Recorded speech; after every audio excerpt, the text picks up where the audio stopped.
really where you want to be is you want to be in a position where you have investments and businesses that are paying for your lifestyle.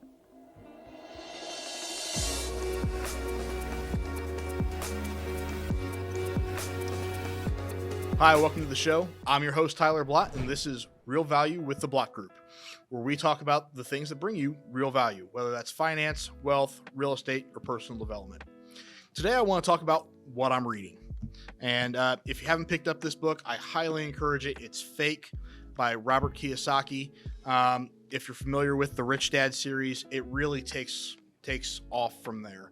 And honestly, it's kind of that final missing piece that the Rich Dad series needed, so to speak.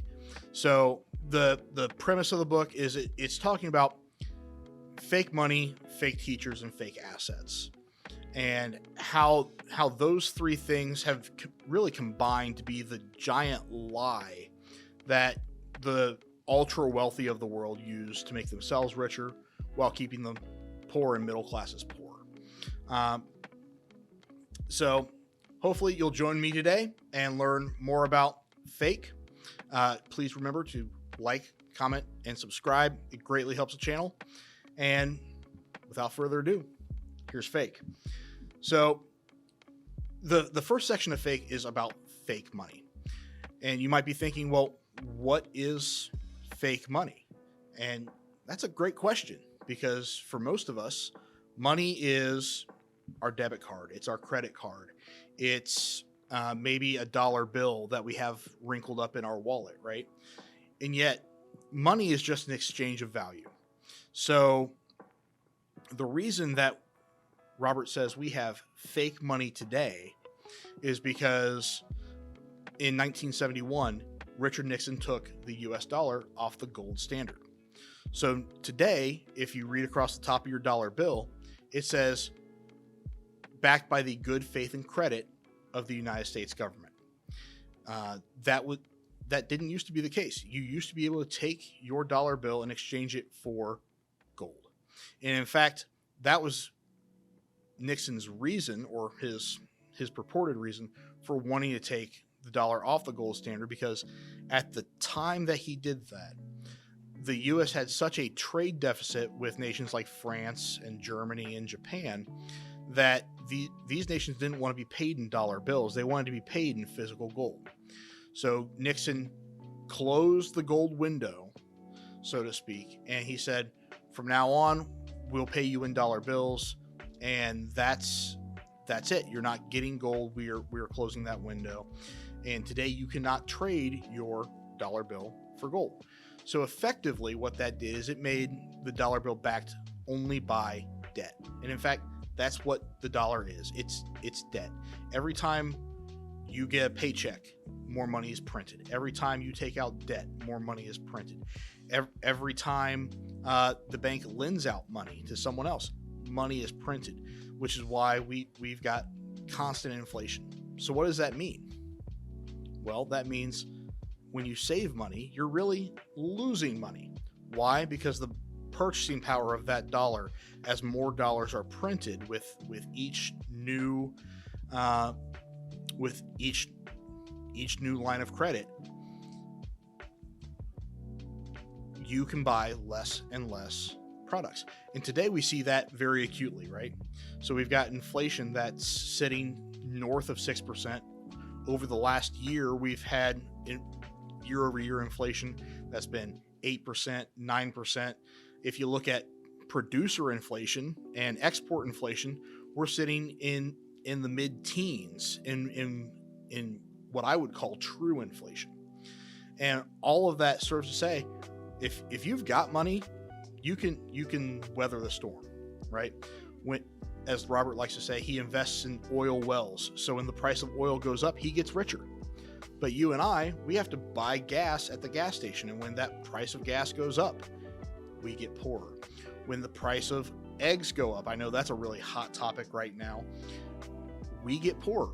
It hurts right now to buy 18 2-dozen eggs because it costs so much in comparison to what we perceive the value of those eggs to be. So that that's what fake money does to us. So what's real money?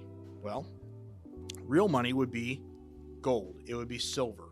It would be precious metals. Anything that you can truly exchange value for value. So gold and silver have always been modicums of exchange, whether it's the silver dollar, the gold-backed dollar, silver coins dating all the way back to ancient times. That's real money.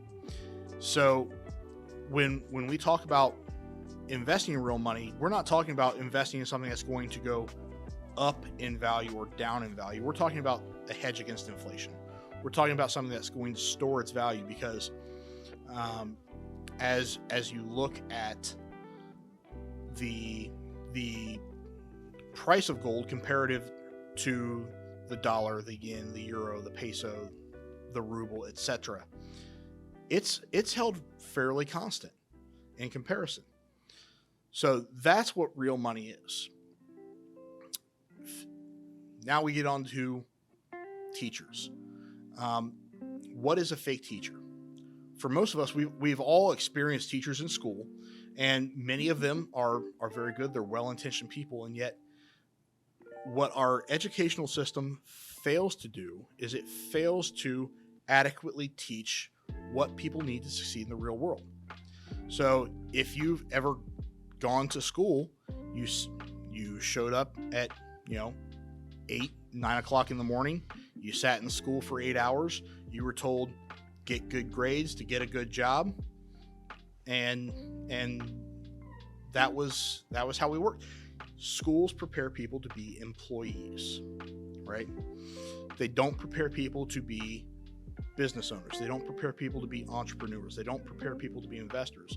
And in fact, if you ask a teacher in your school, how do I do taxes? How do I learn about money? How do I become an entrepreneur? Most of them will say, well, we don't teach that. And the reason is because school isn't designed to teach that. So we've got a serious problem in education for people who are wanting to learn how to not just survive this life, but really to thrive and move on to that next level. And in order to do that, you have to find a real teacher. So what's a real teacher? Well, a real teacher is somebody who practices what they preach, right? So in my experience, my dad was my real teacher, right? He had been a successful real estate broker for nearly 40 years. I like to tell people I've been licensed in real estate for 6 years, and I interned for 28 years simply because Dad drugged me around everywhere. I learned how to talk to people. I learned how to practice real estate by watching him, by doing with him. And really that was kind of my apprenticeship, so to speak, in real estate. If you want to be an accountant, you can go to accounting school, or you can find an accountant who actually knows how to apply the tax laws. If you want to be a carpenter, you probably need to apprentice under a real carpenter. You're not going to just get it from reading a book and picking up a saw and a tape measure, right? So all of these various trades, yes, there's books on how to do them, but the real teacher is that person who shows you how to apply what's in the book. And really our goal in our real estate practice and with this channel is we want to be real teachers. We want to stand beside you, so to speak, and be that inspiration to help you learn how to really do what it is you're trying to do. And then finally, Robert talks about fake assets. So what's a fake asset? Well, for a lot of people, they think their house is their biggest asset. Well, is that true? Is that not true? If you talk to the average real estate agent, that's what you're going to hear. There's a reason that we're called real estate brokers. And the reason is because most of us are broker than you.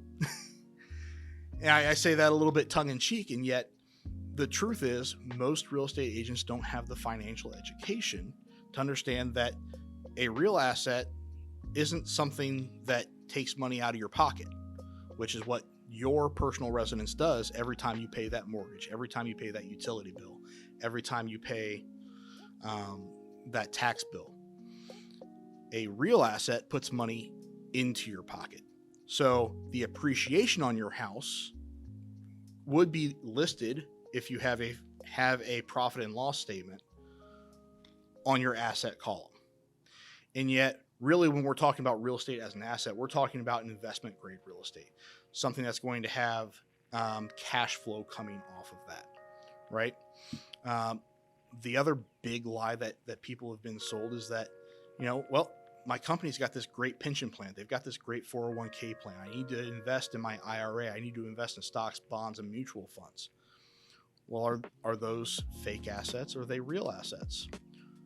Well, it doesn't take a whole lot of searching to go back and find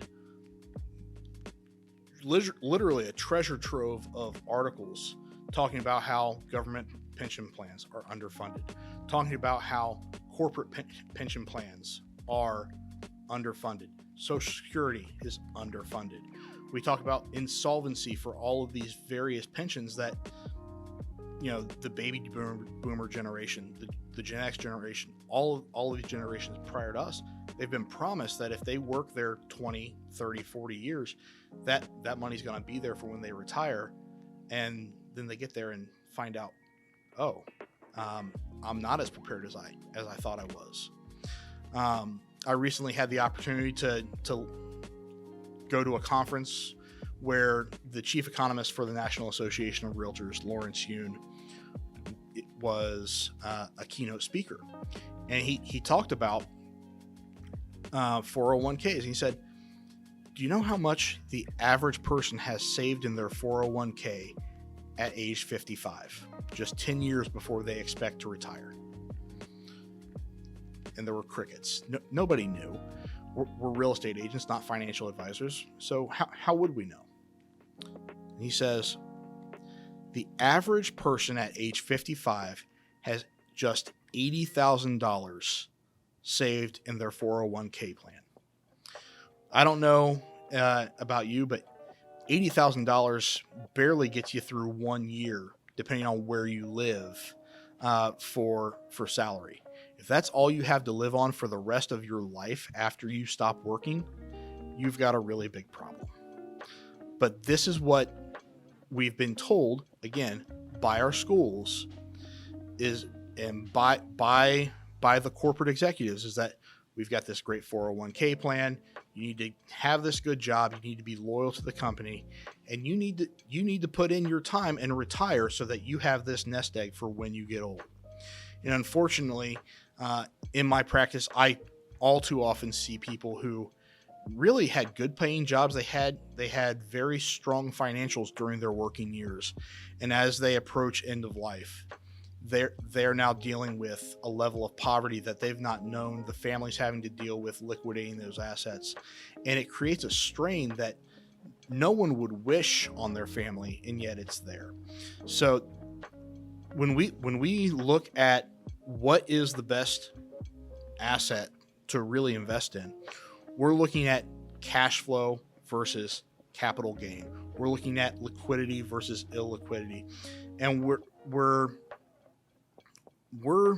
advising clients that don't put all of your stock, so to speak, in the paper assets, which can be devalued very easily. They're derivatives that Warren Buffett calls them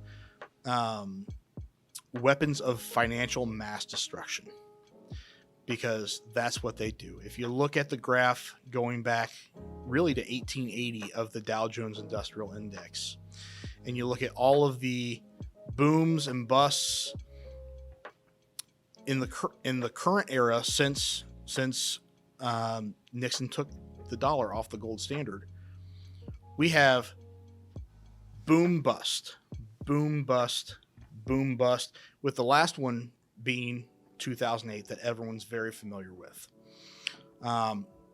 Way back on the opposite end of the spectrum, there's this little blip.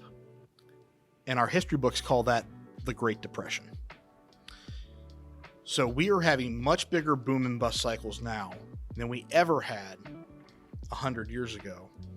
And a lot of that has to do with the fact that our fake money is being poured into fake assets that really just gets moved around to make the rich richer and the poor and middle class poorer. I've been Tyler Blott. This is Real Value with the Blott Group. I plan on diving further into these topics in future videos. So if you like what you saw today, please like, comment, and subscribe. Again, it really helps the channel, and I'll see you next time.